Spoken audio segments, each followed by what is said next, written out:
Selamat malam, salam sejahtera. Terima kasih karena bersama dengan saya di Nazlin Unity Channel. Saudara-saudara sekalian, diumumkan sekarang keputusan resmi PRK Dun Pelanggai untuk pilihan raya kali ini. Tapi Anda harus habiskan ulasan kali ini supaya Anda tahu di mana calon Barisan Nasional menang dan di mana Barisan Nasional kalah atau Perikatan Nasional menang.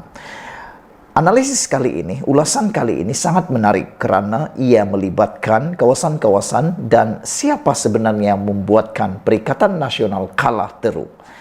Hari ini disahkan bahwa Barisan Nasional menang di Dun Pelanggai dengan keputusan yang paling mengejutkan Muhyiddin Yassin, yaitu undi yang diraih meningkat. Sebelum pilihan raya ini, ramai yang menjangkakan Parti Gabungan Pakatan Harapan dan Barisan Nasional, kerjasama Barisan Nasional dan PH ini akan meraih undi yang mungkin akan mengurang. Tetapi rupa-rupanya sangkaan itu meleset sama sekali. Bahkan yang berlaku ialah undi yang diraih meningkat secara mendadak. Saudara-saudara sekalian, tempoh pengundian bagi PRK Pelanggai sudah berakhir dan telah diumumkan sekarang bahwa kawasan Dun Pelanggai telah dimenangi oleh Barisan Nasional. Ikuti ulasan ini karena ada lagi banyak yang paling menarik. Keputusan sekarang ialah Barisan Nasional mendapat undi sebanyak 7.324 undi, manakala Perikatan Nasional hanya berjaya meraih 4.375 undi dan bebas pula mendapat 43 undi. Makna kata, kalau ada yang beranggapan calon bebas mungkin boleh mengganggu undi kepada Barisan Nasional, itu adalah salah sama sekali. Karena calon bebas ini langsung tidak menerima undi yang tinggi, hanya 43 dan hilang uang deposit. Dan yang menariknya ialah calon Barisan Nasional telah memenangi ini dengan peratusan majoriti yang sangat tinggi. Hari ini disahkan Pelanggai kekal di tangan Barisan Nasional. Barisan Nasional mengekalkan kawasan Dun Pelanggai dengan 62% bahagian undi berdasarkan kiraan tidak rasmi. Untuk rekod, Allahyarham Johari Harun menang pada Dun Pelanggai pada PRU yang lepas dengan meraih sebanyak 57,7% undi pada pilihan raya 2022. Makna kata berlaku peningkatan yang sangat ketara. BN menduduki tempat teratas di 7 daerah, 9 daerah mengundi, dan kecuali Felda Kemasul dan Felda Kemahal. Ini maklumat yang paling penting, di mana calon Barisan Nasional dan Pakatan Harapan, gabungan kerjasama Pakatan Harapan BN, memenangi 7 daripada 9 daerah mengundi. Mereka kalah, Barisan Nasional PH hanya kalah di 2 Felda, yaitu Felda Kemasul dan Felda Kemahal.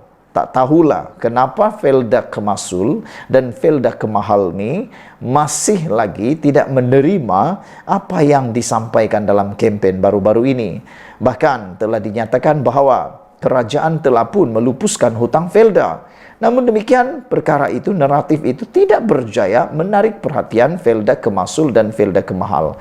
Tak tahu apa yang di pikiran mereka, dan kita pun tak tahu apa yang mereka terpengaruh dengan kempen Perikatan Nasional.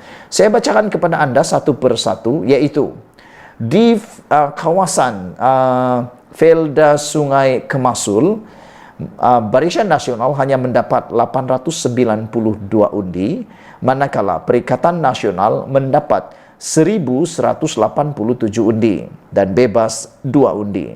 Dengan majoriti 295 di Felda Kemasul, Perikatan Nasional menang dengan majoriti 295 undi. Manakala di Kampung Jawi-Jawi pula, majoriti dimenangi oleh Barisan Nasional, yaitu mendapat undi 756, manakala Perikatan Nasional mendapat 556 undi dan bebas 6 undi. Dengan ini, Barisan Nasional memenangi kawasan tempat membuang undi di Kampung Jawi-Jawi dengan mendapat majoriti 200 undi. Manakala di Sungai Gapoi pula, majoriti besar diterima oleh Barisan Nasional, yaitu sebanyak 772 undi berbanding Perikatan Nasional yang hanya mendapat 33 undi dan daripada calon bebas 5. Makna kata, majoriti di Sungai Gapoi dimenangi oleh Barisan Nasional dengan kelebihan 7.739 undi. Manakala di Felda Cemamoy pula, Perikatan Nasional kalah di kawasan ini dengan majoriti sebanyak 182 undi. Parti Gabungan atau Kerjasama Barisan Nasional PH mendapat sebanyak 1.256 undi, manakala Perikatan Nasional mendapat 1.074 undi. Dengan ini, majoriti diterima oleh Barisan Nasional sebanyak 182. Di Simpang Pelanggai pula, Barisan Nasional turut memenangi dengan majoriti sebanyak 345 undi, di mana Barisan Nasional mendapat 879 undi dengan Perikatan Nasional mendapat 534 undi dan bebas 4. Di Telemung pula, majoriti diterima oleh Barisan Nasional sebanyak 861, yang mana Barisan Nasional mendapat undi sebanyak 878, manakala Perikatan Nasional pula mendapat 17 sahaja undi. Nampaknya penduduk di Telemung memang tak berminat langsung dengan Perikatan Nasional kerana Perikatan Nasional hanya mendapat undi 17 sahaja, tak sampai pun 20.